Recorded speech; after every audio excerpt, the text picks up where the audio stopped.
ও guys, আজকে বৃষ্টির মধ্যে পরীক্ষা দিতে গিয়ে যে এইরকম অবস্থার সম্মুখীন হতে হবে কখনো ভাবিনি। দেখো, তোমরা তো জানোই এই কয়েকদিন টানা বৃষ্টি হচ্ছে, আর আজকে দিনটা ছিল 26শে সেপ্টেম্বর, আমার প্রথম ইন্টারনাল এক্সাম। এটা দেওয়ার জন্য আমাকে বাড়ি থেকে প্রায় 80 কিলোমিটার পথ অতিক্রম করতে হবে। বেশি দেরি না করে আমি বেরিয়ে পড়ি সকাল সকালে বৃষ্টির মধ্যে ছাতা নিয়ে।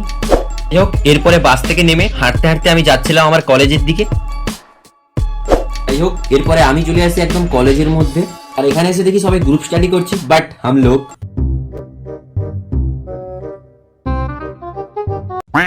1 hour later. প্রথম ইন্টারনেলটা হয়ে গেছে, এখন এরা সবাই আবার দ্বিতীয় ইন্টারনেলের জন্য পড়ছে, আর আমি তোমাদের দেখাবো এখানকার বাইরের ভিউটা।